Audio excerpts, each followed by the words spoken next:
இலங்கையில் கட்டமைக்கப்பட்ட இனப்படுகொலையின் தோற்றமும் இன்றைய நிலையும். கோட்பாடு, நடைமுறை, வரலாற்று போக்கு. இலங்கை வரலாற்றில் கட்டமைக்கப்பட்ட இனப்படுகொலையும் அதற்கான தத்துவார்த்த அணுகுமுறையும். இனப்படுகொலை என்பது ஏதோ ஒரு நாளில் நிகழ்ந்துவிடும் தன்னியல்பான நடவடிக்கை அல்ல. மாறாக அது ஒரு ஒடுக்கும் சமூகம் இன்னொரு சமூகத்தின் மீது தொடர்ந்து நீண்டகால அளவில் படிப்படியாக செயல்படுத்தும் பல்வேறு விதமான ஒடுக்குமுறைகளின் இறுதி விளைவாகவே நடக்கின்றது. எனவேதான் இனப்படுகொலையை கட்டமைக்கப்பட்ட இனப்படுகொலை என்று அழைக்கின்றோம். கட்டமைக்கப்பட்ட இனப்படுகொலையும் அதற்கான தத்துவார்த்த அணுகுமுறையும் பற்றிய ஆழமான பார்வை நமக்கு அவசியமானது. காலனிய ஆதிக்கத்திற்கு எதிரான எந்த ஒரு தேசிய விடுதலை போராட்டமும் என்று ஒரு நாள் வெற்றி பெறுவது நிச்சயம். ஆனால் பல்லினங்களை கொண்ட ஒரு நாட்டில் அரசற்ற தேசிய இனங்கள் எல்லாம் விடுதலை அடையலாம் என்றில்லை. சிலது வெற்றி பெறலாம், சிலது தோல்வியடையலாம். அவையவற்றிற்கான அகப்புறச் சூழலை கையாள்வதிலேயேதான் இவை அடங்கியுள்ளன. திபெத், காலிஸ்தான் என்பன பிரிந்து செல்வதற்கான போராட்டத்தில் வெற்றிக்கான வாய்ப்பை பெரிதும் கொண்டிருக்கவில்லை. ஆனால் தமிழீழ விடுதலை போராட்டத்திற்கு வெற்றி பெறுவதற்கான கடினமான பாதையாவது உண்டு.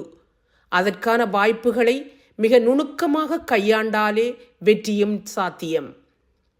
ஈழத்தமிழர் சார்ந்து காணப்படும் கட்டமைக்கப்பட்ட இனப்படுகொலை சூழலில் அதை சரிவர புரிந்து மிக துல்லியமாக கையாள்வதன் வாயிலாக விடுதலை அடைய முடியும். ஈழத்தமிழர் சார்ந்து காணப்படும் கட்டமைக்கப்பட்ட இனப்படுகொலை வடிவம் மிகவும் வலுவானது. ஈழத்தமிழர் சார்ந்த அகத்தேசிய நிலை, உள்நாட்டு நிலை, அண்டை நாட்டு நிலை, அயல் நாடுகள் மற்றும் உலக நாடுகள் சார்ந்த நிலை, மேலும் புவியியல் வரலாற்று நிலை என்பவற்றால் அது வலுவாக இறுக்கி கட்டப்பட்டுள்ளது. இந்நிலையில் ஈழத்தமிழர் சார்ந்து கட்டமைக்கப்பட்ட இனப்படுகொலை முறைமையை விருப்பு வெறுப்பிற்கு அப்பால் துல்லியமாக அளவீடு செய்யும் எத்தனமாக இக்கட்டுரை அமைகின்றது. அறிவின்றி அணுவும் அசையா என்ற அறிவியல் யுகத்தில் அறிவின் வழியது விடுதலை என்ற மகுடத்துடன் ஈழத்தமிழருக்கான விடுதலையை வடிவமைக்க வேண்டும். எல்லாவிதமான தூய்மை வாதங்களும் கற்பனா வாதங்களும் கடும் போக்கு வாதங்களும் பார்வைக்கு கவர்ச்சிகரமானவை, பேச இனிமையானவை. ஆனால் அவை நடைமுறையில் எதிரிகளின் சேவகர்களே. ஏட்டுச் சுரக்காய் கறிக்குதவாது. நடைமுறைக்கு பொருத்தமான அறிவு எதுவோ அதுவே சரியானது. எல்லாவற்றிற்கும் ஒரு பண்பாட்டு பார்வை வேண்டும் என்பது போல அறிவியலுக்கும் அதுவே பொருத்தமானது. பண்பாடற்ற அறிவும் எதிரியின் ஊன்றுகோல்தான். Strong minds discuss ideas, average minds discuss events, weak minds discuss people என்ற சோக்ரட்டிஸின் கூற்றை தமிழாக்கம் செய்தால் அது பின்வரும் பொருளை தரும். உன்னதமானவன் தத்துவ ஞானத்தை பற்றி பேசுவான், சாமானியன் சம்பவங்களை பற்றி பேசுவான், அற்பன் அடுத்தவனை பற்றி பேசுவான். ஈழத்தில் மலையென உயர்ந்த பெரும் தியாகத்திற்கும் மடுவென வீழ்ந்த பெரும் தோல்விக்கும் இடையே உள்ள இட்டு நிரப்ப முடியாத இடைவெளியில் இனி அடுத்தது என்ன? மாயாஜாலம் கொண்ட கற்பனை கதைகளையும் மந்திரக்கோல் ஏந்தும் அரசியல் வித்தைகளையும் மக்களை ஏமாற்றும் அலாவுதீனின் அற்புத விளக்கு கதைகளையும் கைவிட்டு வெற்றிக்கு ஏதுவான அறிவார்ந்த அரசியல் பாதையை கண்டறிய வேண்டும். உலகளாவிய அரசியல் நடப்பியலின் பின்புலத்தில் நின்று ஈழத்தமிழரின் விடுதலைக்கான அணுகுமுறையை நடைமுறைக்கு பொருத்தமாக வடிவமைக்க வேண்டும். வேட்டையாடும் சிங்கக்கூட்டம் 2 தடவைகள் தோல்வியடையும் போது தனது வியூகத்தை 3வது தடவை மாற்றி அமைத்திடும். என்று ஒரு பிராணிகள் நடத்தையியல் விஞ்ஞான கூற்று உண்டு. அரசியலை அதன் இயல்பான உலகளாவிய நடப்பியலுக்கு ஊடாக எடை போட்டு முன்னெடுக்க வேண்டுமே தவிர ரம்யமான மன விருப்பு வெறுப்புகளுக்கு ஊடாகவோ அன்றி குரோதமான மன உந்துதல்களுக்கு ஊடாகவோ அல்ல.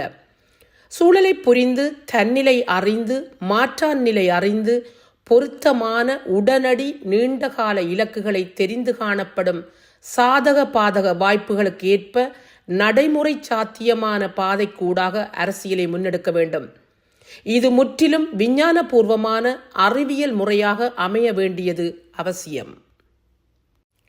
அதாவது புறநிலை உண்மையை அல்லது புறநிலை சூழலை ஆப்ஜெக்டிவ் கண்டிஷன்ஸ் அடிப்படையாக கொண்டு கொள்கை, கோட்பாடு, யதார்த்தம், நடைமுறை, சாத்தியப்படக்கூடிய மேலான நடைமுறை, பாலிசி, தியரி, ரியாலிட்டி, பிராக்டிஸ், பிராக்சிஸ் என்ற படிமுறை சிந்தனை முறை கூடாக அரசியல் முன்னெடுப்புகளை அறிவார்ந்து வடிவமைக்க வேண்டும். இதில் கற்பனைக்கு இடமில்லை. இரத்தமும் தசையுமான நடைமுறையை நோக்கி மேற்படி உரிய வகையில் அறிவார்ந்த பாதையில் மேற்கொள்ள வேண்டும். இதனை விஞ்ஞானபூர்வமான அணுகுமுறை அல்லது அறிவார்ந்த அணுகுமுறை என்று அழைப்பர். தமிழ் சிந்தனை பாரம்பரியத்தில் திருக்குறள் இத்தகைய அணுகுமுறை பற்றி கூறியிருக்கின்றது. நோய் நாடி நோய் முதல் நாடி அது தணிக்கும் வாய் நாடி வாய்ப்பைச் செயல் என்கிற குறளும் தீர்மானம் எடுத்தல் செயல்படுதல் தொடர்பாக அழிவதுவும் அவதுவும் ஆகி வழிபயக்கும் ஊதியமும் சூழ்ந்து செயல் என்கிற குறளும் கவனத்துக்குரியது. எந்த ஒரு செயலையும் செய்யும் போது அதனால் ஏற்படக்கூடிய நன்மைகளையும் தீமைகளையும் விளைவுகளையும் சேர்த்து ஆராய்ந்து கணக்கு போட்டு செயலில் ஈடுபட வேண்டும். கிரேக்க தத்துவ ஞானத்தில் கிறிஸ்துக்கு முன் 5ஆம் நூற்றாண்டில் காணப்பட்ட கோஸ் அண்ட் எஃபெக்ட் என்ற கோட்பாடும் மேலே சொன்ன குறள்களின் கருத்தை பிரதிபலிப்பதே. எமது பார்வையாளர்களுக்கு வணக்கம். மக்களின் குரலாய் ஓங்கி ஒலிக்கும் இலக்குமின் இதழ் மற்றும் உயிரோடை தமிழ் வானொலி ஆகிய இவ்விரு ஊடகங்களும் உங்களைப் போன்ற எமது நேயர்கள் நண்பர்களின் ஆதரவிலேயே இயங்கி வருகின்றன.